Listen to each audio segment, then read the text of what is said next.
All right, everybody, this time we got ourselves some vampires, some horror, some titties, and some college kids in peril.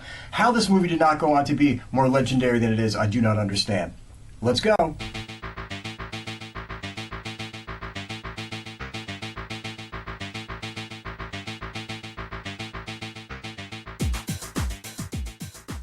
All right, today we're looking back at 1986, the classic Vamp.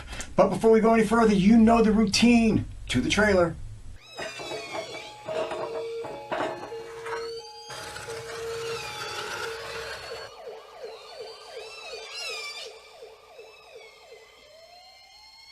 Did you ever have one of those nights? Hey, where are we going? Doesn't matter. What counts is that you're my buddy. My day didn't start off too well.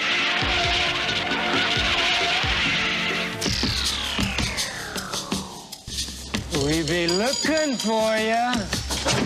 Are we jumpy tonight? And then it got worse. We're here. And then...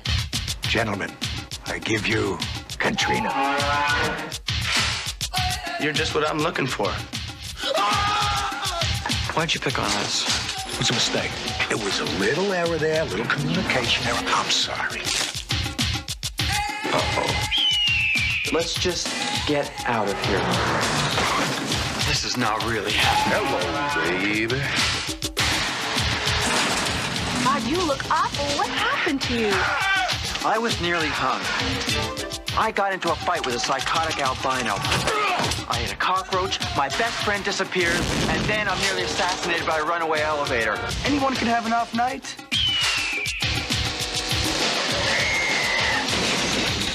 This is fantastic!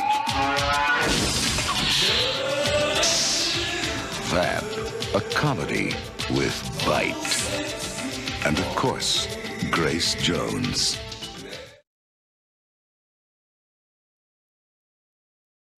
Okay, this motion picture was directed by Richard Wenk. Never really had much of a career as director. He did another thing called Wishmaster, or Wishcraft, that was it, Wishcraft, whatever the hell that's supposed to be, in a couple TV shows, but his directing career was basically shit. But he did go on to write some other stuff that was pretty cool. He wrote the first and second Equalizer movie. He did Expendables 2. He did the reboot of The Mechanic, you know, that thing they did with in 2011 there with Statham and whatnot. So, he had a career in writing, not much of a career in directing. Maybe after seeing this, you'll agree with why he didn't have a career in directing. Or maybe you'll think it should have been bigger.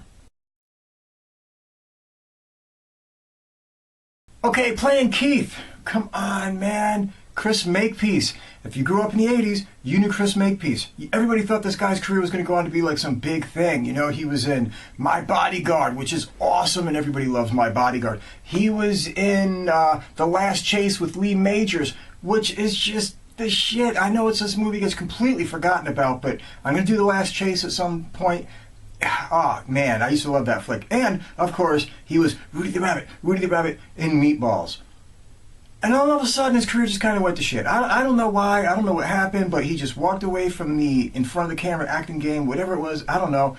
But he was here, and you thought he was going to have a big career, and then he was gone. Is what it is. But he was around for a little while, and that's all that counts. Let's go.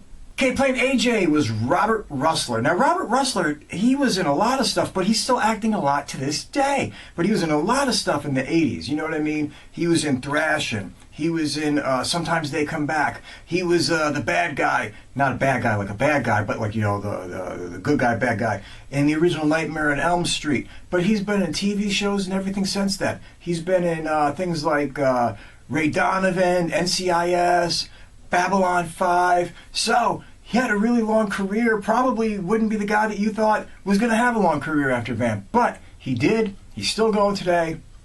Cool as beans. All right, let's keep going. Okay, playing Vic, the nightclub host, with Sandy Baron. Now, Sandy Baron has been in a bunch of goofy shit. He was obviously in this, which is goofy, but we love it. He was in Leprechaun 2. He was in Sid and Nancy, The Grifters, Straight Time. And he was on TV shows like Law and Order and Police Story, and I think he was on Ironside. So long career, did a lot of stuff. Was never a major player, was never like the face that you'd be like, holy shit, it's Sandy. But was on the scene, popped up all the time. Let's go. Okay, playing Allison was the lesser Pfeiffer. That's kind of mean to say that, but was Michelle Pfeiffer's younger sister, Dedee Pfeiffer. Cute girl, never even came close to the kind of career that her sister had, but she was popping up in and around the scene back in the day. She was in this, obviously. She had parts in Frankie and Johnny. She had parts in Drive, The All-Nighter, Moving Violations. She was on TV shows like Wings and Murder, She Wrote, and the Dead Zone. The Dead Zone. She was on there too. So, Dedee Pfeiffer, decent career, never went on to like mainstream big success, but she was out there doing her thing, rocking it out. All right, let's keep going. Okay, playing Snow. This is one of my favorites, is Billy Drago. Billy Drago was in a bunch of shit over the years. You know what I mean? He always had that face where you kind of recognized him, you kind of didn't. You're like, I've seen that dude before. I've seen that dude before.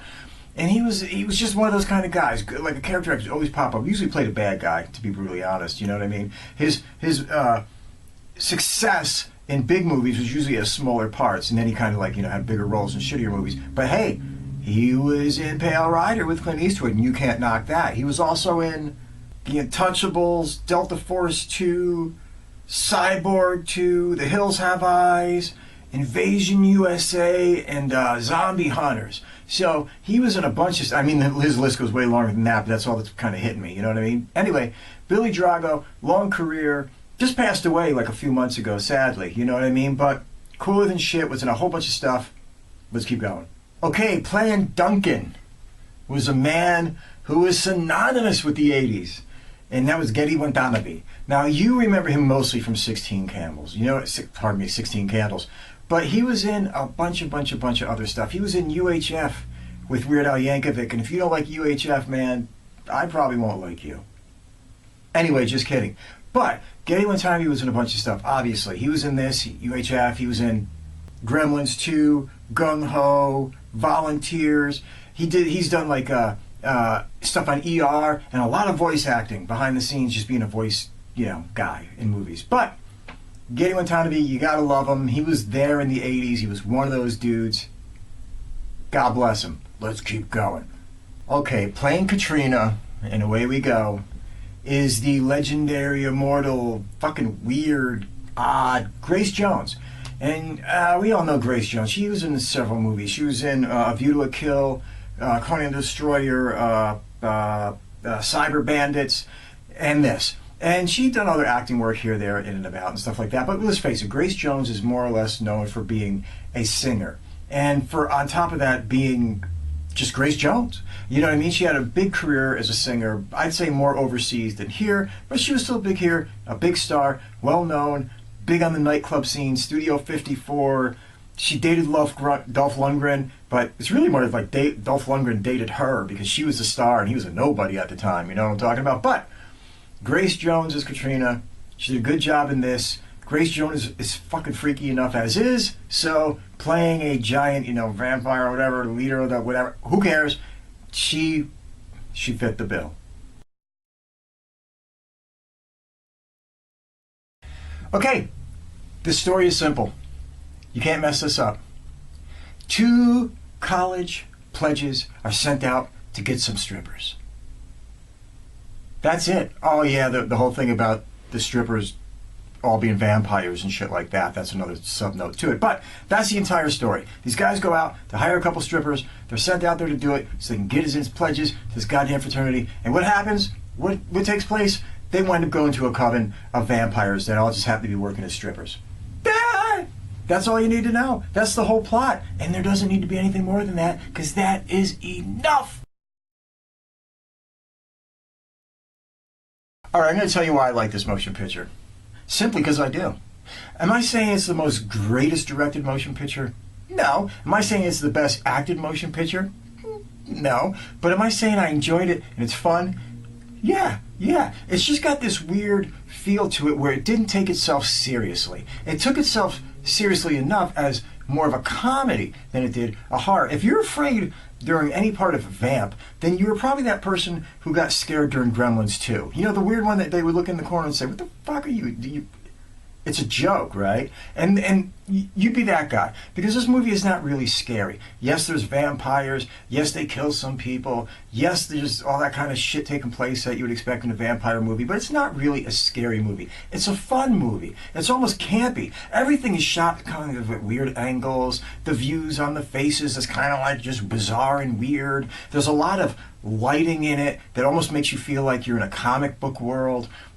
Everything feels like it's just being shot on a set someplace or something like that. You never really feel like you're in a real strip club, or you're in a real strip club dressing room, or you're like, it just felt like it was a small, low-budget movie that was trying to have fun. And it did have fun. I mean, you had the quirky characters like Billy Drago as Snow, who was like, you know, leading these, I don't want to give too much away, but he's like this crazed albino and shit. And everything about it is just fun and campy, with just a little bit enough horror and a little bit enough, you know, those things, just to make it fun and interesting. Vamp is not trying to be a serious horror movie. It's not trying to be anything other than what it is. A fun little, blatantly 80s, good time about a couple of college kids that go into a goddamn strip club full of vampires and let the hilarity ensue. The actors play it right because they play it campy and goofy, kind of like they would on Three's Company. Nobody on Three's Company ever played like real life. You would ever look at this and say, oh, that's just how people act in an apartment with two girls and a guy. No.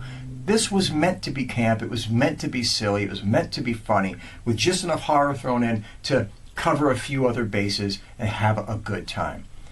Anyway, folks, go check out Vamp. It's kind of criminally forgotten. It really shouldn't be. It was a good time. It was a fun time. If you watch it, I'm sure you'll enjoy it. There's parts where you're going to look at it and just go, what? But it doesn't matter. It was meant to be what it was meant to be. Oh, and one thing I want to point out, too. The one thing that the movie does do very well, and it almost, and I hate to put it on the level where you'd ever say John Carpenter's type level, but what the movie did really well in a lot of scenes was that it made the people in the scenes feel extremely isolated. Like they had found this one little chunk of town, and there was no way for them to get help, and there was no way out, and there was no other people except the vampires and that. And that was a good atmospheric vibe that they threw on top of it. So I just wanted to get that in there before I kick it out of here. Anyway, check out Vamp. Once again, fun movie, innocent little jaunt, with titties and vampires. But, good time, check it out, enjoy it, have a laugh, and sing a song. Whatever. Alright, everybody, got more videos coming for you soon. Summertime, the rock and roll band, we're playing shows. It's kind of busy, but I'm going to keep getting more out. God bless you all. Take care. Peace. Bye.